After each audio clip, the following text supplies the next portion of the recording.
Hello दोस्तों।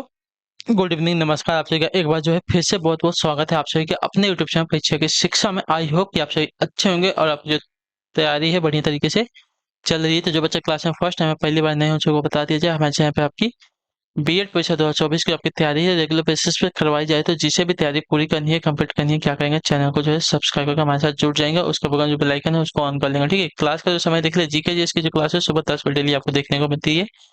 Reasoning की जो क्लास है दोपहर को 1 बजे देखने को मिलती है। कला वर्ग की जो क्लास है आपको देखिए शाम को 4 बजे देखने को मिलती है। और जो हिंदी की क्लास है आपको शाम को 7 बजे हमारे चैनल पर देखने को मिलती है। क्लासेस का जो शेड्यूल आप सब लोग याद रखेंगे, इसी टाइम पर वो क्लासेस से जुड़ने अपनी तरह को जो है पूरा और कंप्लीट करना चाहते हो। ठीक है, बाकी अगर आपका कोई डाउट है, कोई क्वेश्चन है, कोई क्वेरी है, तो आप हमें आके इंस्टाग्राम पर पूछ सकते हैं। परीक्षा के शिक्षा का इंस्टाग्राम का पेज है, नीचे डिस्क्रिप्शन में सभी को लिंक मिलेगा। पीडीएफ और नोट्स के लिए हमारे टेलीग्राम का जो चैनल है उसको ज्वाइन कर लीजिए, परीक्षा के शिक्षा का। इसका भी लिंक जो आपको नीचे डिस्क्रिप्शन में मिल जाएगा। ठीक है, यहाँ पे क्या है, डेली बेसिस पे आपको जो क्लास का अपडेट है वो दिया जाता है और जाकर एग्जाम का अपडेट है वो भी आपको यहाँ पे बताया जाता है। ठीक है, यहाँ पे जुड़ेंगे तो आपकी जो क्लासेस है वो आपकी मिस नहीं होगी, क्योंकि यहाँ पे मैं डेली बेसिस पर आपको जैसे ही क्लास आती है उसका अपडेट दे देता हूँ। ठीक है, तो यहाँ पे जाकर आप लोग जुड़िए। ठीक है, तो चलिए क्लास स्टार्ट करें। ध्यान से क्वेश्चन को देख के उत्तर देने की कोशिश कीजिएगा, राइट चेक करो। ठीक है, चलिए देखिए पहला क्वेश्चन आपका 51 नंबर से जो है क्लास स्टार्ट हो रही है। ठीक है, भारतीय संविधान के 73वें संविधान संशोधन में कौन सी अनुसूची जोड़ी गई थी, बताइए। भारतीय संविधान के 73वें संविधान संशोधन में कौन सी अनुसूची जो है जोड़ी गई थी, इसका राइट आंसर क्या हो जाएगा। तो आपका राइट आंसर यहाँ पर हो जाएगा 11वीं अनुसूची जोड़ी गई थी, जो आपका सी विकल्प देगा आपका पे सही हो जाएगा। ठीक है, भारतीय संविधान के 73वें संविधान संशोधन के अंतर्गत जो आपकी 11वीं अनुसूची वर्ष 1992 में जोड़ी गई थी, जो पंचायती राज से संबंधित है। क्लियर है इसके बारे में। और 9वीं अनुसूची आपकी जो है, देखिए प्रथम संविधान संशोधन द्वारा वर्ष 1951 में। ठीक है, 10वीं अनुसूची जो आपकी 52वें संशोधन द्वारा जो आपकी 1985 में। और 12वीं अनुसूची जो आपकी देखिए 74वें संविधान संशोधन के द्वारा वर्ष 1992 में जो है जोड़ी गई थी। ठीक है, क्लियर है इसके बारे में। देखिए सबका ईयर लिख देता हूँ मैं आपको, उससे क्या है कंफ्यूजन नहीं है। ये आपकी 1992 में जोड़ी गई थी। और 9वीं अनुसूची आपकी देखिए दूसरे संविधान संशोधन के द्वारा आपकी वर्ष 1951 में जोड़ी गई थी। 10वीं अनुसूची जो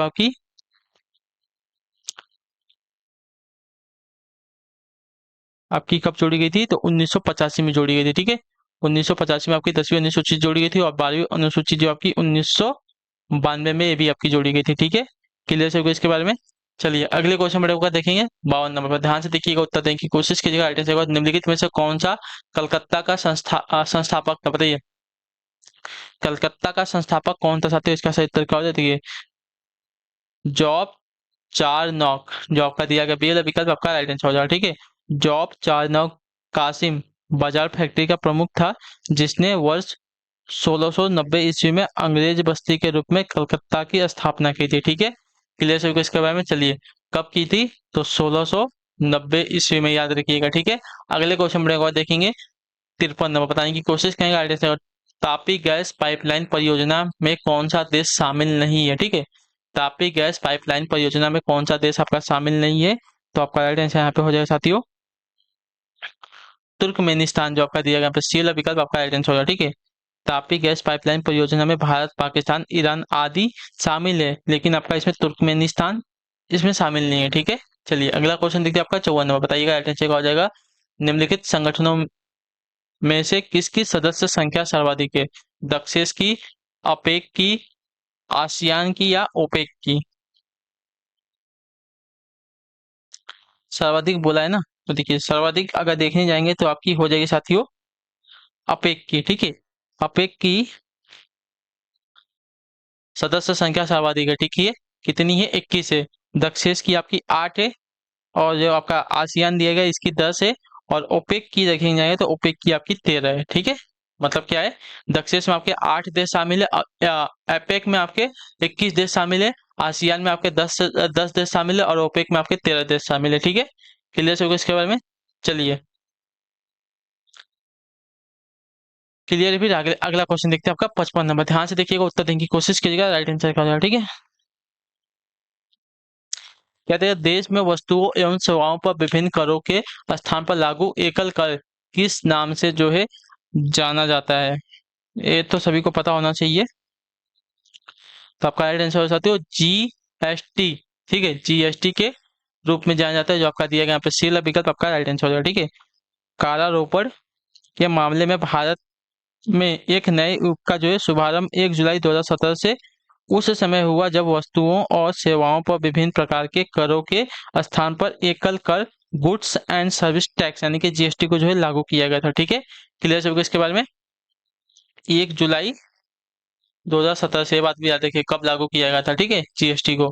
अगला क्वेश्चन देखते हैं, और जीएसटी सबसे पहले लागू करने वाला कौन सा देश था, तो याद रखिएगा रूस था। ठीक है, निम्नलिखित में से किस देश में इंटरनेट सेवा उपभोक्ता सर्वाधिक है, बताइए। चीन में, अमेरिका में, भारत में या ब्राजील में।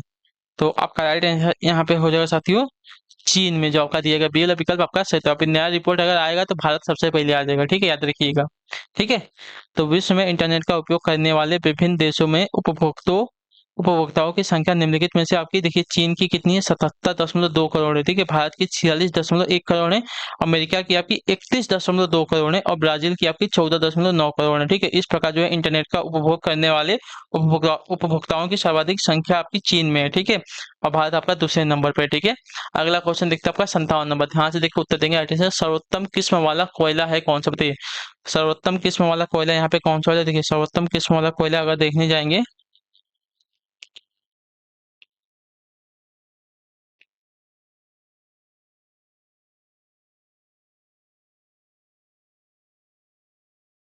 तो 1 मिनट रुकिए। सर्वोत्तम किस्म का कोयला आपका यहाँ पे एंथ्रोसाइट होता है, जो आपका दिया गया बी वाला विकल्प आपका राइट आंसर हो जाएगा। ठीक है, क्लियर हो गया इसके बारे में। और कोयला उत्पादन में जो आपका भारत का विश्व में चौथा स्थान आता है। ठीक, ये बात याद रखिएगा। और कोयले के कितने प्रकार थे, 3 प्रकार थे, एंथ्रोसाइट, बिटुमिनस, लिग्नाइट। इसमें जो है सर्वोत्तम किस्म का कोयला आपका एंथ्रोसाइट होता है, जो चमकीला काला होता है। ठीक है, इसमें जो है सबसे कम धुआं तथा 2% से 5% जल का अंश होता है। ठीक है, इसमें कार्बन की मात्रा आपकी 80 से लेकर 90% तक होती है। ठीक है, अगला क्वेश्चन देखिए आपका 98 नंबर, बताइए राइट आंसर का। भारतीय लघु उद्योग विकास बैंक। ठीक है, भारतीय लघु उद्योग विकास बैंक यानी कि SIDBI की स्थापना किस वर्ष हुई थी, तो आपका राइट आंसर हो जाएगा साथियों अप्रैल 1990 में हुई थी। तो आपका दिया गया यहाँ पे ये वाला विकल्प आपका सही उत्तर हो जाएगा। ठीक है, क्लियर सही को। भारतीय लघु उद्योग विकास बैंक, औद्योगिक विकास बैंक यानी कि IDBI के पूर्ण स्वामित्व में एक सहायक बैंक है। इसकी स्थापना अप्रैल 1990 में हुई थी। ठीक है, चलिए अगले क्वेश्चन पर आपका देखें 59 नंबर, ध्यान से देख के उत्तर दीजिएगा। K2 या गॉडविन ऑस्टिन किस पर्वत श्रृंखला में स्थित, बताइए। K2 या गॉडविन ऑस्टिन जो है किस पर्वत श्रृंखला में स्थित है, तो आपका राइट आंसर यहाँ पे क्या होना चाहिए साथियों,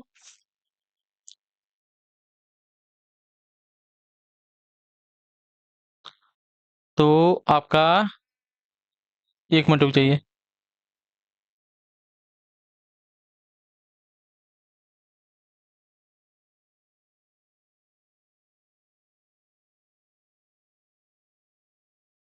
एक मिनट,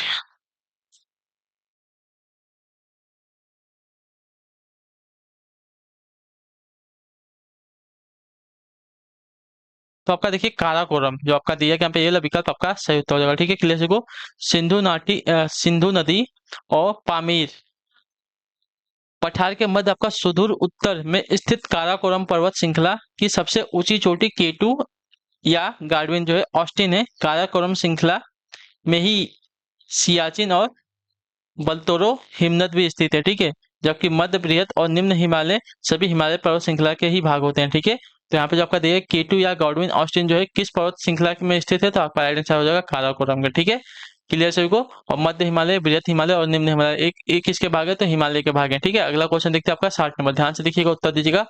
वर्षा वितरण के आधार पर भारत को जो है 4 वर्ष क्षेत्रों में विभाजित किया जाता सकता है। ठीक है, वर्षा वितरण के आधार पर भारत को जो है 4 वर्षा क्षेत्र में विभाजित किया जा सकता है। इस आधार पर अत्यधिक वर्षा वाले क्षेत्र निम्नलिखित में से कौन सा है। ठीक है, औसतन जो है 200 सेंटीमीटर से अधिक वर्षा वाले क्षेत्र कौन से हो जाएंगे, तो देखिए आपका राइट आंसर यहाँ पे हो जाएगा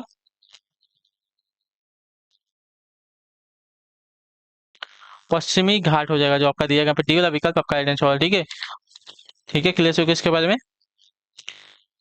दो औसतन जो है 200 से अधिक यानी कि सबसे अधिक यानी कि अत्यधिक वर्षा वाला क्षेत्र यहाँ पे अपना पश्चिमी घाट होना चाहिए, जो आपका दिया गया यहाँ पे डी वाला विकल्प आपका राइट आंसर हो जाएगा। ठीक है, क्लियर हो गया इसके बारे में, इतना याद रखिएगा। ठीक,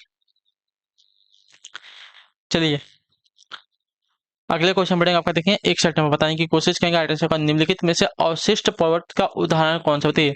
निम्नलिखित में से अवशिष्ट पर्वत का उदाहरण कौन सा है, तो देखिए अवशिष्ट पर्वत का उदाहरण अगर यहाँ पे देखने जाएंगे तो कौन सा हो जाएगा, बताने की कोशिश करेंगे आप सभी लोग।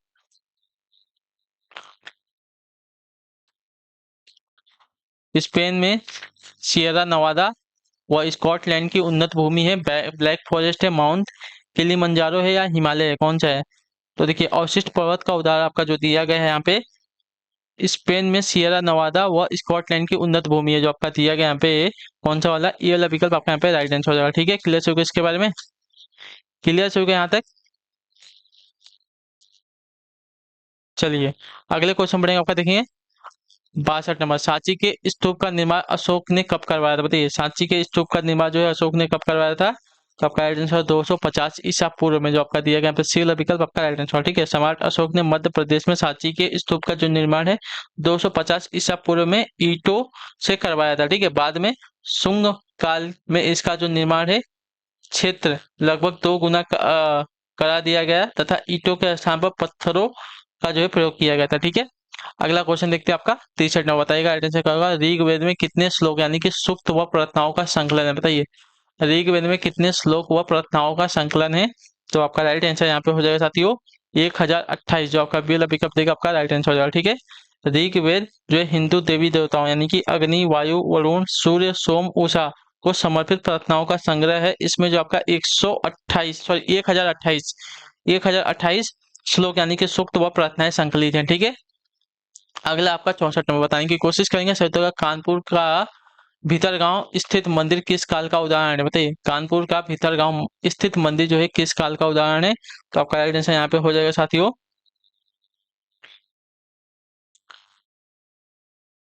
कौन सा दिया गया है,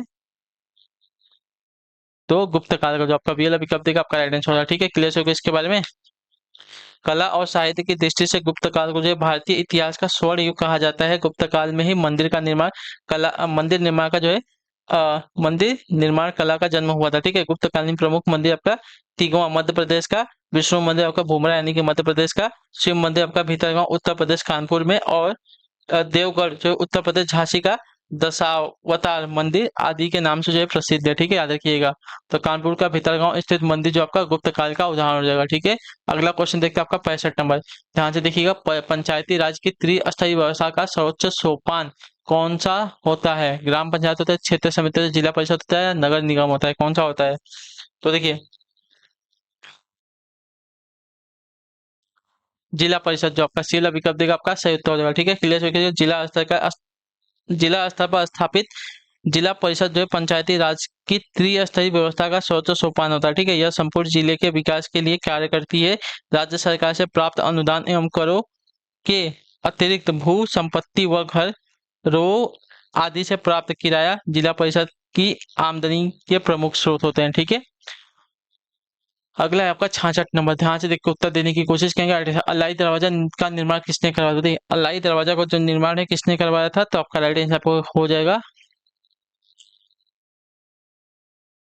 अलाउद्दीन खिलजी ने, जो आपका दिया गया सी वाला विकल्प आपका सही तो हो जाएगा। ठीक है, कुतुबुद्दीन मीनार से कुतुब मीनार के निकट, ठीक है कुतुब मीनार के निकट स्थित अलाई दरवाजा का जो निर्माण है सुल्तान अलाउद्दीन खिलजी ने करवाया था। यह आपका 1311 ईस्वी में बनकर तैयार हुआ था। ठीक है, अगला क्वेश्चन देखते हैं आपका 67 नंबर, बताने की कोशिश करेंगे किस युद्ध में अंग्रेजों ने फ्रांसीसियों को पूर्णतः जो है पराजित कर दिया था, बताइए किस युद्ध में जो है अंग्रेजों ने फ्रांसीसियों को जो है पूर्णतः पराजित कर दिया था।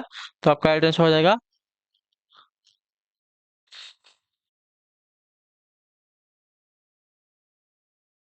कौन सा वाला, तो आयारकुट के नेतृत्व में वांडीवास के युद्ध में। ठीक है, वांडीवास के युद्ध में। ठीक है, जो आपका दिया गया पे ये वाला विकल्प आपका राइट आंसर हो जाएगा। ठीक, अंग्रेजी सेना ने आयारकुट के नेतृत्व में, ठीक है आयारकुट के नेतृत्व में वांडीवास के युद्ध यानी कि 1760 ईस्वी में फ्रांसीसियों को जो है पूर्णतः पराजित कर दिया था। ठीक है, अगला क्वेश्चन देखते हैं आपका 68 में, बताने की कोशिश करेंगे मंत्रिपरिषद में निम्नलिखित में से कौन शामिल नहीं होता, बताइए मंत्रिपरिषद में निम्नलिखित में से कौन शामिल नहीं होता। तो मंत्रिपरिषद में निम्नलिखित में से आपका जो है कैबिनेट सचिव जो है शामिल नहीं होता। ठीक है, जो आपका दिया गया सीधा विकल्प आपका कैबिनेट मंत्री, राज्य मंत्री और विभाग बिना विभाग के मंत्री भी शामिल होते हैं। ठीक है, याद रखिएगा।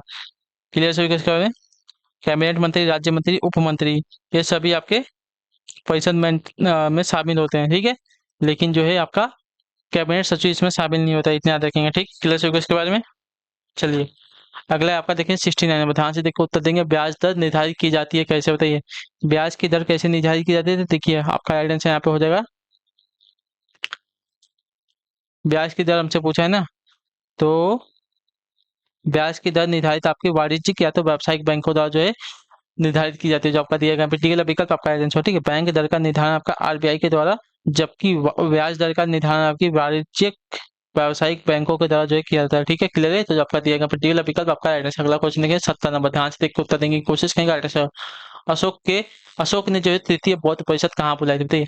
अशोक ने तृतीय बौद्ध परिषद कहाँ पर बुलाई थी, तो अशोक ने तृतीय बौद्ध संगीति आपकी जो बुलाई थी आपकी पाटलिपुत्र में, जो आपका दिया गया पहला विकल्प आपका राइट आंसर होगा, ठीक है। 251 ईसा पूर्व में बुलाई थी, ठीक है, याद रखिएगा। अगले क्वेश्चन में आपका देखिए 71 नंबर बताने की कोशिश कीजिएगा। मानसिक रूप से अस्वस्थ व्यक्ति शिकार होता है किसका, तो देखिए मानसिक रूप से अस्वस्थ व्यक्ति आपका शिकार हो जाएगा इन सभी का, जो आपका दिया गया पर्टिकुलर विकल्प आपका यहाँ पे राइट आंसर हो जाएगा, ठीक है। क्लियर हो गया इसके बारे में। कुंठा का, पगनासा का और तनाव का, ठीक है।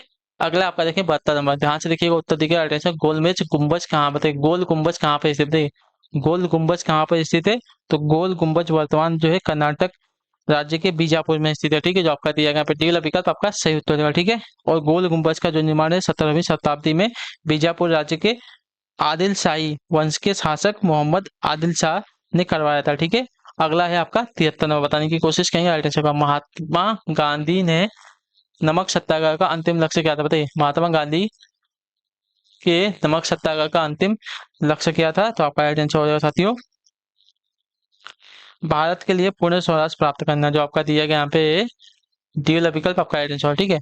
क्लियर है। महात्मा गांधी के नमक सत्याग्रह का अंतिम लक्ष्य आपका भारत के लिए पूर्ण राजस्व प्राप्त करना, ठीक है। सविनय अवज्ञा आंदोलन के संबंध में महात्मा गांधी ने कहा था, स्वराज पाने के लिए सत्य और अहिंसा की हमारी प्रतिज्ञा का ईमानदारी से पालन किया जाना चाहिए, और तब तक हम देखेंगे कि पूर्ण स्वराज हमारे दरवाजे पर खड़ा दस्तक दे रहा है, ठीक है। अगला है आपका 74 नंबर, ध्यान से देखो उत्तर देंगे। अल्टेंशन का, वस्त्रों के लिए कपास की खेती का आरंभ सर्वप्रथम किया गया कहाँ पर, बताइए। वस्त्रों के लिए सर्वप्रथम कपास की खेती का आरंभ कहाँ पर किया गया था, तो आपका राइट आंसर यहाँ हो जाएगा यहाँ पे भारत में, जो आपका दिया गया डी विकल्प आपका राइट आंसर, ठीक है। वर्ष 1922 में मोहनजोदड़ो की खुदाई में जो है कपास के सूत के लक्ष्य जो है प्राप्त हुए हैं। भारत में कपास जो है यूनान गई, जिससे यूनानी हिडन ने यूनानी हिडन के नाम से पुकारते थे, ठीक है। जो कपास थी हमारी यूनान गई, जिसे यूनानी वहां के हिडन के नाम से पुकारते थे। भारत में कपास की खेती का प्रारंभ आपकी 3000 ईसा पूर्व में किया गया था, ठीक है। जबकि मिस्र में इसकी खेती आपकी 2500 ईसा पूर्व में की गई थी, ठीक है। अगला आपका देखिए 75 नंबर, आखिरी क्वेश्चन। भारतीय संघ में रजवाड़ों का विलय अधिकाधिक किस वर्ष हुआ था, बताइए। भारतीय संघ में रजवाड़ों का विलय जो है अधिकाधिक किस वर्ष में हुआ था, तो आपका राइट आंसर हो जाएगा 1947 में होता है, जो आपका दिए गए पहला विकल्प आपका राइट। भारतीय संघ में अधिक रजवाड़ों का जो विलय है आपका वर्ष 1947 में होता है। 15 अगस्त 1947 तक जो है जूनागढ़, जम्मू और जम्मू कश्मीर